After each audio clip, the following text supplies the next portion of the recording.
어떤 사람이 지나가는 사람의 길을 막고 이렇게 물어보았습니다. 당신은 왜 사십니까? 그리고 무엇 때문에 삽니까? 라고 물어봤을 때 지나가는 사람이 그것을 서서 대답해 줄 사람이 과연 몇 명이나 되겠습니까? 아마 대답보다는 나에게 그렇게 질문하는 사람을 아래 위로 훑어보면서 참 별 사람 다 만났네, 저 사람 미쳤나 보다 라고 얘기하면서 대답은커녕 눈빛에 핀잔을 주면서 그 자리를 떠날 것입니다. 여러분, 나에게 왜 삽니까? 무엇 때문에 삽니까? 라고 질문하는 사람에게 담대하게 고백할 수 있는 것이 왜 그렇게도 어렵습니까? 예수 그리스도를 믿는 사람들은 어떤 형편과 상황 가운데서도 여러분들에게 그러한 질문을 한다면 담대하게 대답할 수 있고 준비되는 여러분들이 되기를 주의 이름으로 축원합니다.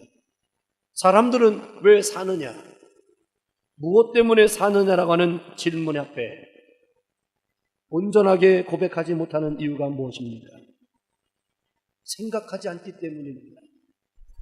예수님을 바로 믿는 사람을 제외하고 대부분의 사람들은 자신이 왜 사는지, 무엇 때문에 살고 있는지에 생각하지 않은 채 그저 주어진 삶에 최선을 다하고 노력하는 것으로 끝을 맺기 때문에 그 삶의 의미와 내용에 대한 고백을 하지 않고 산다는 것입니다.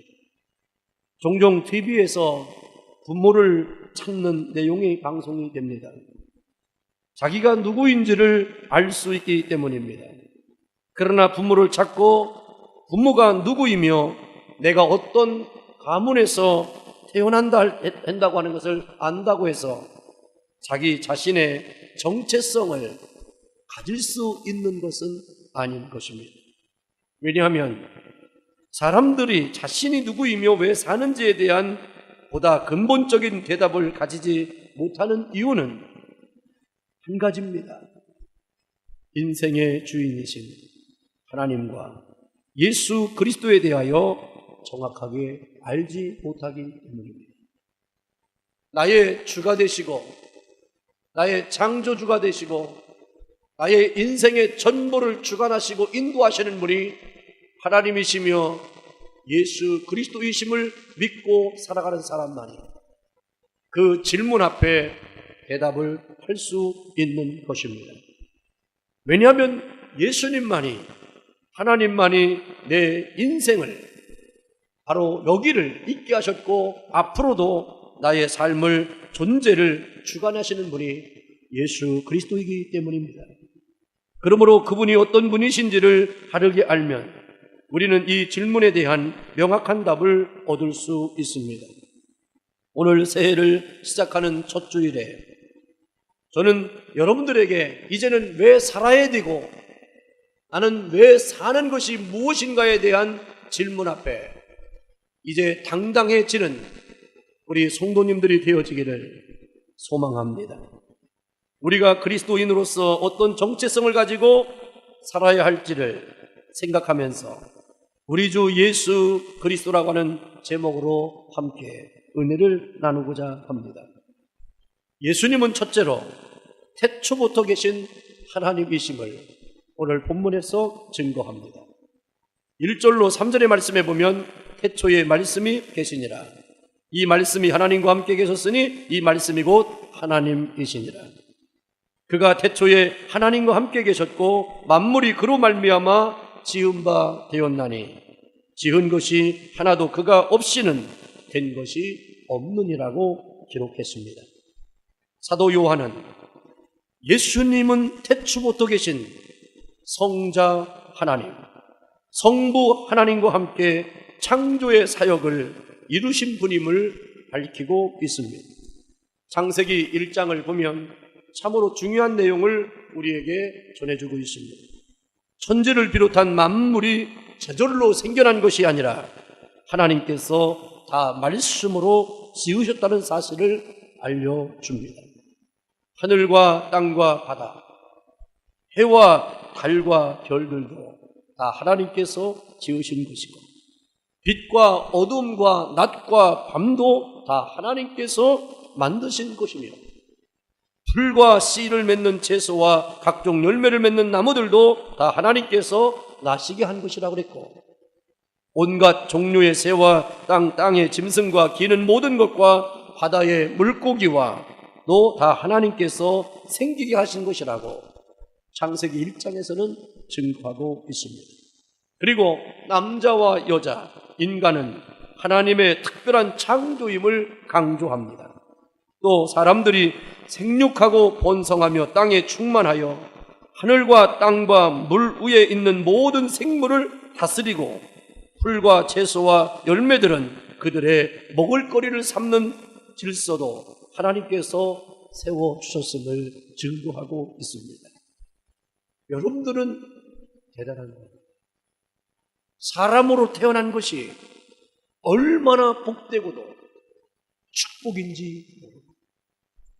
이 땅에서 사람을 무시하고 사람을 경시하고 사람을 천하게 대하면 안 되는 것입니다. 그래서 우리 하나님께서 천하보다도 존귀하게 사람을 창조하셨습니다. 하나님께서 삼라 만상을 창조하시고는 보기 좋았다라고 그랬지. 사람을 창조하신 후에는 심히 좋았다라고. 여러분들의 존재는 하나님이 그토록 심히 좋아지는 존귀한 존재라는 것을 기억하십시오. 사람들이 나를 어떻게 대하는 것이 중요하지 않습니다. 그들은 피조물이요 흙으로 왔다가 흙으로 돌아가는 존재, 그러나 영원한 존재, 나를 창조하신 분은 하나님이신데, 그 하나님이 나를 심히 좋아하시는 나의 아버지가 되어주심을 믿으시기를 주의 이름으로 축원합니다. 하나님의 창조의 손길이 아니고는 아무것도 없었고 아무것도 있을 수 없었음을 우리에게 말씀합니다. 창세기 1장은 하나님께서 이 모든 것들을 오직 말씀으로 지으셨다라고 말씀하시면서 창세기 1장 3절에 하나님이 이르시되 빛이 있으라 하시니 빛이 있었다라고 합니다.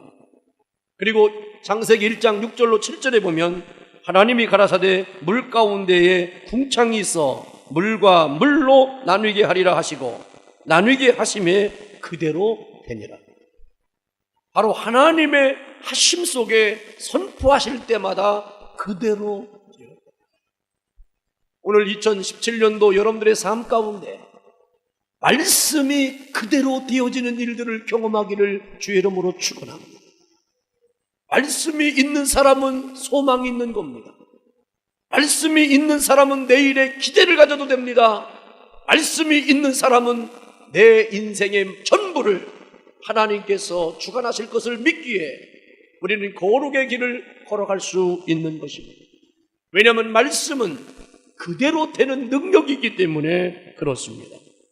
사랑하는 성도 여러분, 이 모든 것들이 존재하고 모든 것들이 질서적으로 움직이고 모든 것들이 이렇게 조화를 이룰 수 있는 것은 사람들의 의지와 노력이 아닌 하나님의 전능성과 주권적이고 거역할 수 없는 하나님의 은총이 이 땅과 모든 자에게 임했기 때문에 여러분들이 그 안속에 거하게 되었다는 것입니다.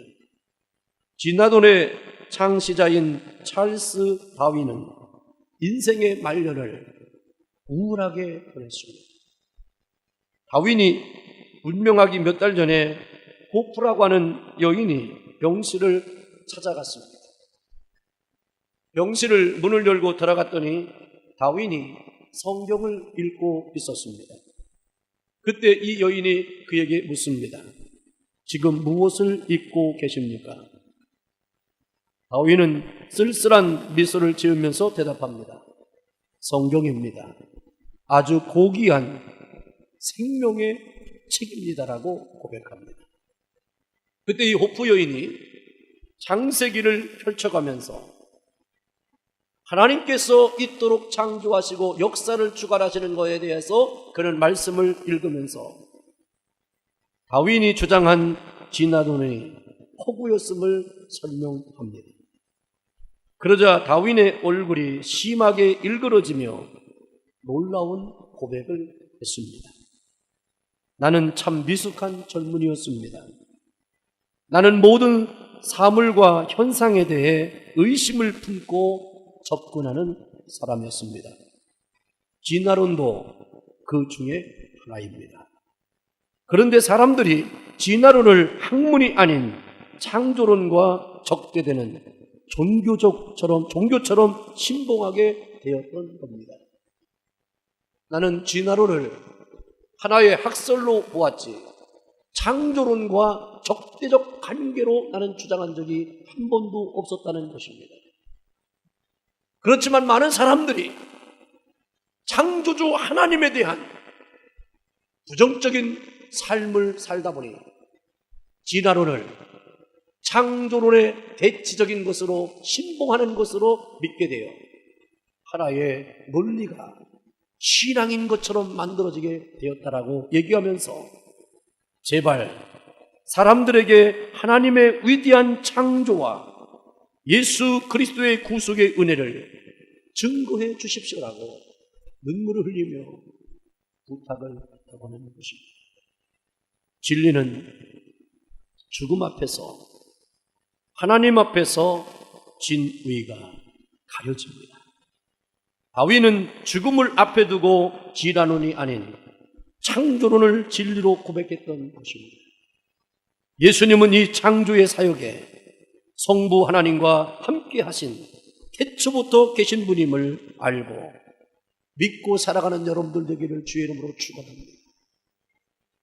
내가 하나님 앞에서 아니 죽음 앞에서 진리를 진리로 고백하는 자가 아니라 내가 이 젊음의 시간에 너는 젊은이들은 창조주 하나님을 기억하러 간 것처럼 오늘도 우리는 편안하고 기쁘고 즐겁고 힘이 있고 능력이 있을 때 하나님의 창조주 예수 그리스도가 태초부터 창조주로 계셨음을 믿고 고백하는 여러분들의 삶 속에 하나님의 은혜가 능력이 임할 것을 믿으시고 많은 사도들도 어떤 문제가 생길 때마다 예수의 이름으로 선포할 때 그 예수의 이름은 창조의 능력이 있기 때문에 모든 것이 응답되어지고 해결되었습니다.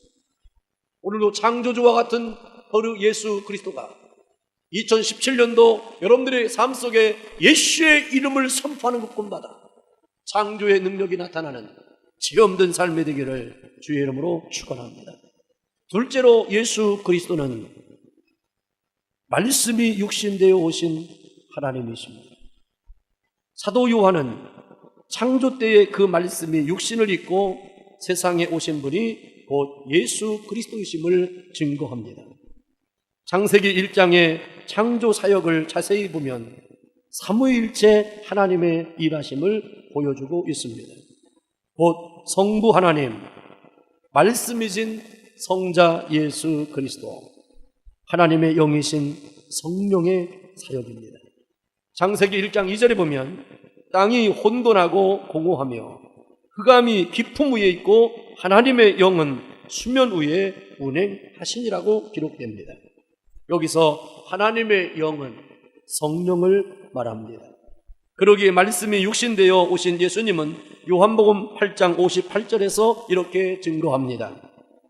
예수께서 이르시되 진실로 진실로 너희에게 이르노니 아브라함이 나기 전부터 내가 있었느니라고 하시니라고 증거합니다.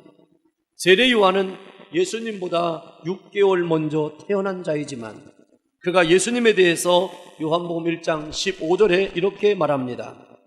요한이 그에 대하여 증언하여 외쳐가로되 내가 전에 말하기를 내 뒤에 오시는 이가 나보다 앞선 것은 나보다 먼저 계심이라 한 것이 이 사람을 가리킴이라 하니라. 골로새서 1장 15절로 17절에 보면 예수님에 대해서 이렇게 증거하고 있습니다. 그는 보이지 아니하는 하나님의 형상이시여 모든 피조물보다 먼저 나신 이시니 만물이 그에게서 창조되되 하늘과 땅에서 보이는 것들과 혹은 왕권들과 주권자들이나 통치자들이나 권세들이나 만물이 다 그로 말미암아 그로 의하여 창조되었고 또한 그가 만물보다 먼저 계시고 만물이 그 안에 함께 섰느니라고 증거합니다. 우리가 믿는 예수님은 태초부터 계신 말씀의 하나님, 그리고 그 태초부터 계셨던 하나님의 말씀이 우리의 죄를 구원해 주시기 위해서 육신을 입고 세상에 오신 분임을 증거하고 있습니다. 이제 하나님의 세계에서 역사의 세계, 실제의 현존의 세계, 인카네이션 하신 것입니다. 바로 성육신 하신 예수 그리스도는 바로 마태복음에서 1장에서 말한 것처럼 자기 백성을 죄에서 구원하시기 위해서 오셨는데 그 죄에서 구원을 위해서는 육신을 입고 오셔야만 되는 것입니다. 바로 이 성육식하신 말씀이 성육신으로 오신 그 예수 그리스도를 여러분들이 믿고 고백한다는 것은 놀라운 기적을 만들어낼 것입니다. 오늘 요한복음 1장 14절에서 말씀이 육신되어 우리 가운데 거하심에 우리가 그의 영광을 보니 아버지 독생자의 영광이요 은혜와 진리가 충만하더라. 바로 예수 그리스도가 이 땅에 말씀이 육신되어 오신 것을 경험해야, 그것을 믿고 알아야 하나님의 영광과 은혜와 진리를 경험하게 된다는 것입니다. 오직 예수 그리스도를 통해서만이 우리는 하나님의 은혜와 진리를 깨닫게 되어진다라고 얘기하는 겁니다. 요한복음 6장 39절에 예수님께서 이렇게 증거합니다. 나를 보내신 이의 뜻은 내게 주신 자 중에 내가 하나도 잃어버리지 아니하고 마지막 날에 다시 살리는 이것이니라고 했습니다. 누가복음 22장 32절에 보면 예수님을 모른다고 부인하게 될 베드로에게 그러나 내가 너를 위하여 내 믿음이 떨어지지 않기를 기도하였느니 너는 돌이킨 후에 내 형제를 굳게 하라고 했습니다. 오늘도 예수님께서는 육신을 입고 이 땅에 오신 예수님께서는 육신의 연약함을 아시는 겁니다. 베드로가 다굴기 전에 예수님을 3번 부인한다는 것을 말씀하실 때 베드로는 그런 일이 있을 수 없다고 그랬습니다. 내가 죽을지언정 감옥에 갇힐지언정 나는 예수님을 부인하지 않겠다라고 베드로는 호언장담했습니다. 그때 예수님께서 하신 말씀이 그겁니다. 베드로야, 사탄이 너희를 밀가부로 타려고 나에게 청구하였느니 너희는 어쩔 수 없이 시험을 받아야 돼. 그런데 너희가 시험 가운데서 나를 부인한다 할지라도 내가 너의 믿음이 떨어지지 않도록 기도할 테니 너는 돌이킨 후에 형제들을 굳게 세워라. 사랑하는 성도 여러분, 우리는 내 믿음을 내가 지킨다고요? 정말의 말씀입니다. 여러분들이 여러분들의 믿음을 지킨다고요? 내가 내 자식을 지킨다고요? 내 재산을 지킨다고요? 내 건강을 지킨다고요? 여러분들의 모든 것을 지켜주실 수 있는 분은 예수님께서 여러분들을 위해서 기도하셔야 돼요. 나를 위하여 중보할 수 있는 분은 말씀이 육신되어 오신 예수님밖에 없습니다. 예수님은 지금도 하나님 우편에 앉으셔서 나를 위하여 기도하고 계시는 것입니다. 사람들이 나를 위해서 기도해 주는 거 중요하죠. 그러나 그가 나를 영원한 생명으로 책임질 수가 없습니다. 여러분들을 끝까지 지키시고 책임지실 분은 말씀이 육신되어 우리 가운데 거하시는 독생자의 영광을 경험하고 은혜와 진리가 여러분들의 삶 가운데 능력이 되어야 되는 것입니다. 그래서 예수님께서는 승천하시려고 할 때에 마태복음 28장 20절에서 이렇게 말씀합니다. 볼지어다 내가 세상 끝날까지 너희와 항상 함께 있으리라 하십니다. 이 말씀들은 예수님을 믿고 따르는 자들을 끝까지 지켜주시고 책임져 주시겠다고 하시는 예수님의 약속의 확신. 그러므로 여러분들의 삶 가운데 변화가 되어지는 것을 두려워하지 마십시오. 어떠한 일들이 생겨지는 것 때문에 낙심하지 마십시오. 여러분들이 원하고 생각하는 계획대로 되지 않는 것 때문에 절망하지 마십시오. 인간의 마지막 절망은 무엇입니까? 하나님이, 예수님이 나에게 더 이상 하실 일이 없을 때입니다. 그러나 오늘 약속하셨습니다. 내 생명 다하는 그날까지, 내가 하나님의 나라에 이를 때까지 하나님은 계속하여 나와 함께 하실 것이고 여러분들을 책임져 주시고 여러분들을 인도해 주실 것이고, 그것이 바로 오늘 주님께서 육신을 입고 오신 목적이요 이유가 되는 것입니다. 만물을 창조하시고 섭리하시고 심판하실 권세를 가지신 예수님이 책임져 주시고 돌봐주신다고 약속하셨는데 우리가 무엇을 두려워할 것이 있겠습니까? 말씀이 육신되어 오신 예수님이 나와 함께 하심을 믿고 돌보심을 믿고 담대하게 용기 있게 하나님의 영광을 드러내기를 갈망하는 2017년도의 한 해가 되기를 주님의 이름으로 축원합니다. 마지막으로 예수 그리스도는 생명의 빛으로 오신 하나님이십니다. 오늘 본문 말씀 4절과 5절에 그 안에 생명이 있었으니 이 생명은 사람들의 빛이라. 빛이 어둠의 빛이 돼 어둠이 깨닫지 못했다라고 증거합니다. 미움과 원망, 시기와 질투, 탐욕과 이기적인 마음, 부정과 불법, 오만과 교만, 분쟁과 살인, 방탕과 사치, 이러한 죄악된 세상에 예수님께서는 우리에게 구원을 주시려고 오셨는데 그것을 깨닫게 하시려고 우리에게 빛으로 오셨어요. 여러분, 아무리 어둠이라 할지라도, 어둠이 가득 찼자 할지라도 빛이 들어오면 어둠은 물러가는 거죠. 여러분들의 마음속에 있는 이 어둠의 죄악들을 오직 밝음으로 빛으로 인도할 수 있는 길은 여러분들이 어떠한 대가를 지불한다고 해서 되는 것이 아닙니다. 주님의 빛이 내 안에 임재하셔야만 되는 것입니다. 그 빛이 내 안에 왔을 때에 나는 새로운 하나님의 사람들로 재창조되어지는 은혜를 경험하게 되는 것입니다. 예수님은 빛으로 오셨지만 세상이 워낙 어두워서 빛으로 오신 예수님을 알아보지 못하고 미워했습니다. 우리 예수 믿는 사람들에게 최고의 축복이 뭡니까? 나는 아직도 회개할 수 있는 은혜가 있는 사람이 복 있는 사람입니다.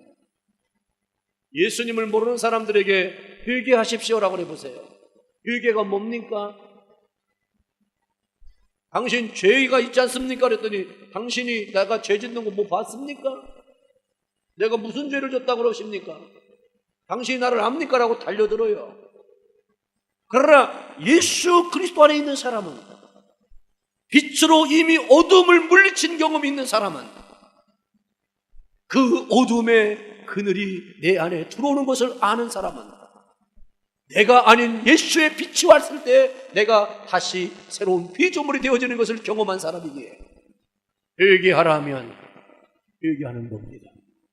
당신은 죄인입니다라고 얘기하면 나는 죄가 정말로 많습니다. 어찌할꼬 통회하며 자복하는 것이 그리스도인들의 능력입니다. 여러분들 마음속에 나는 회개의 영이 떠났다, 나는 아직도 내 고집과 내 생각과 경험의 신앙으로 종교적인 바리새인처럼 내가 2017년도를 살아간다고 생각한다면 여러분들은 아예 빨리 여러분들을 포기하십시오. 나를 포기하지 아니하면, 자기를 부인하지 아니하면 어떠한 십자가가 내게 온다 할지라도 십자가를 거부할 겁니다. 그러나 자기를 부인하는 사람만이 자기의 십자가를 질 수 있는 겁니다. 그러나 자기를 부인할 수 있는 근거가 뭡니까? 빛이 내 안에 들어와야 돼. 예수 그리스도가 내 안에 들어와야 돼. 내가 예수를 안다고요? 믿는다고요? 그것이 아니에요. 내 안에 들어와서 나로 내 안에 천국을 이루는 하나님의 거룩한 은혜의 은총을 경험하는 놀라운 일들을 이루어야 되는 것입니다. 생명과 빛이 되신 그리스도를 믿고 영접하게 되면 사망에서 생명으로 나아가는 자가 되고 어둠의 일을 벗어버리고 빛의 자녀가 되어 살게 됩니다. 그리고 영생을 얻게 되는 것입니다. 요한복음을 기록했던 요한이 요한복음 20장 31절에 요한복음을 기록한 목적이 나와 있습니다. 오직 이것을 기록하면 너희로 예수께서 하나님의 아들 그리스도이심을 알게 하려 하며 또 너희로 믿고 그 이름을 힘입어 생명을 얻게 하려 함이니라. 바로 우리가 생명을 얻는 길은 예수 그리스도를 믿는 것밖에 없습니다. 나는 길이요 진리요 생명이니 나로 말미암지 않고는 아버지께로 올 자가 없다라고 성경은 증거합니다. 사복음서를 보면 마태복음, 마가복음, 누구복음은요 예수님의 생애에 있었던 사건들에 초점을 맞추어서 기록되어진 반면에 요한복음은 이 사건들을 갖고 있는 의미가 무엇인지를 해서 초점을 맞추어서 성경을 기록했습니다. 예를 들면 예수님께서 보리떡 5개와 물고기 2마리를 가지고 5,000명을 먹이신 사건은 사복음서에 다 기록되어 있습니다. 그런데 마태복음, 마가복음, 누가복음은요 사건에 대한 기록만 있습니다. 하지만 유독 요한복음에서만 그 기적적인 사건에 뒤이어서 예수님께서 백성들에게 설명해 주신 생명의 떡에 대한 말씀을 기록하고 있다고 하는 것입니다. 여러분, 오늘도 우리는 생각해 보십시오. 사탄이 예수님 앞에 와서 첫 번째 시험이 돌들이 떡덩이가 되게 하라고 하는 유혹을 말씀을 있을 때 예수님께서 이렇게 말씀하십니다. 사람이 떡으로만 살 것이 아니라 여호와의 입에서 나오는 모든 말씀으로 사느니라. 여러분, 그 말씀을 여러분들이 믿습니까? 내가 오늘 쌀이 없어도 떡이 없어도 빵이 없어도 나는 여호와의 말씀만 있다면 나는 오늘을 살아갈 수 있다라고 믿음의 고백을 할 수 있습니까? 이런 사람에게 하나님은 책임져 주시는 겁니다. 빛이 예수님이 내 안에 임재하시면 이제는 쌓아놓은 어떤 경제적인 논리가 나를 책임지는 것이 아니라 나를 살아가게 만드는 것이 아니라 여호와의 입에서 나온 말씀이 나를 살게 한다라고 하는 고백을 여러분들이 할 것입니다. 이제 우리는 가장 두려운 것이 뭡니까? 나의 없음이 두려운 것이 아닙니다. 나의 무너짐이 나를 부정하는 것이 두려운 것이 아닙니다. 여호와의 말씀이 떠나는 것이 두려운 겁니다. 사울왕도 하나님의 말씀을 버리니까 하나님이 사울왕을 버렸습니다. 많은 선지자들, 많은 예언자들이 왜 하나님으로부터 버림당했습니까? 하나님의 말씀을 버렸기 때문입니다. 오늘 이 시대에도 하나님은 왜 나를 외면하십니까? 왜 나와 상관없는 자가 되었습니까? 나를 왜 버리실까요? 내가 예수 그리스도를 부인하기 때문에. 예수님께서 말씀하셨어요. 네가 사람들 앞에서 나를 시인하면 나도 너를 천부 앞에서 내가 너를 시인할 거지만 네가 사람들 앞에서 나를 부인하면 나도 하나님 아버지 앞에서 너희를 부인하리라고 말씀합니다. 여러분, 생각해 보십시오. 빛으로 오신 예수님이 내 안에 계시는데 내가 어찌 빛이 있는데 어둠을 얘기할 수 있겠습니까? 내 안에 빛이 있는데 내가 어떻게 어둠 속에 거할 수 있겠습니까? 내가 빛이 있기 때문에 어둠에 거해도 그곳은 빛으로 바뀔 줄로 믿습니다. 천국 같은 곳에 가서 내가 가서 지옥을 만드는 자가 아니라 지옥 같은 그곳에서 내가 있음으로 천국 되어지는 것이 빛의 사명이에요. 되어진 것으로 족하지 말고 그것으로 말미암아 누리려고 하지 마시고, 비록 부족하고 연약하고 한탄스럽고 절망적이고 낭망스럽고 기대 없고 비전이 없는 그곳에 내가 빛으로 가심으로, 내 안에 있는 예수 그리스도의 빛이 그곳에 함께함으로 인하여 그것이 천국 되어지는 거룩함을 이루기를 주의 이름으로 축원합니다. 어거스틴에게 한 사람이 와서 이렇게 질문합니다. 선생님, 나는 교회에 대해서 실망했습니다. 모든 교회가 지옥 같습니다. 선생님은 혹시 천국과 같은 교회가 있으면 저에게 소개해 주십시오라고 정중하게 부탁했습니다. 그 얼굴의 고백, 그 입술의 고백은 진실함이었습니다. 그때에 그가 어거스틴 이렇게 얘기합니다. 천국과 같은 교회는 한 곳에 한 곳 있는데 당신은 그곳에 가지 마십시오. 왜냐하면 당신이 그곳 가면 그곳이 지옥이 됩니다. 여러분, 착각하지 마십시오. 우리는 사명자입니다. 사명자는 되어진 곳에 가서 무너뜨리는 자가 사명자가 아닙니다. 사명자는 어둠에 가서 빛을 발하는 것이고, 예수님께서 빛으로 오신 그분은 이 세상에 어둠 가운데 오셨지만 빛을 발했습니다. 요한복음 1장에 보니까 뭐랬습니까? 사람들이 알아보지 못했다고 그랬습니다. 사람들이 예수님을 몰랐기 때문에 종교 지도자들도 예수님을 말씀을 많이 알았지만 그를 진정으로 믿지 못했기 때문에 예수님을 십자가에 못 박았습니다. 많은 백성들은 그의 말들을 듣고 충동질을 당해서 예수님을 십자가에 못 박으라고 소리를 질렀습니다. 군인들은요, 말씀이 이루어지는 것도 알지 못하고 옷을 벗겨서 제비를 뽑아 그 옷을 나눠 갖는 일에 혈안이 되었습니다. 그러나 성경은 그 모든 것들이 예언되어져 있습니다. 예수님께서 가룟 유다에게 이렇게 말씀합니다. 가룟 유다야, 네가 차라리 이 땅에 태어나지 않았으면 더 죽을 뿐이다. 왜 많고 많은 사람 중에 네가 구약에 예언되어진 말씀대로 은 30에 파는 자가 나야 되는데 어찌 네가 나를 은 30에 파는 자가 되었느냐. 예수님의 눈물 어린 고백입니다. 그의 이 땅에 태어남을 저주하는 것이 아니라 말씀에 예언되어진 것이 완성되어지는 모든 과정 속에 네가 왜 하필이면 그 일에 쓰임받은 자가 되었느냐고 하는 예수님의 오늘 우리의 눈물은 여러 가지 의미가 있습니다. 기뻐서도 눈물 날 때가 있고, 힘들고 어려워서도 눈물 날 때가 있고, 어찌할 수 없어서 눈물 날 때가 있고, 후회스럽고 한탄스러워서 흘릴 눈물도 있습니다. 가룟 유다를 향한 예수님의 눈물은 어떤 눈물입니까? 오늘 찬송할 때 다 주님의 기쁨 되기를 라는 찬송을 했습니다. 2017년도 우리 주 예수 그리스도가 흘려지는 눈물이라면 기쁨의 눈물 되시기를 주의 이름으로 축원합니다.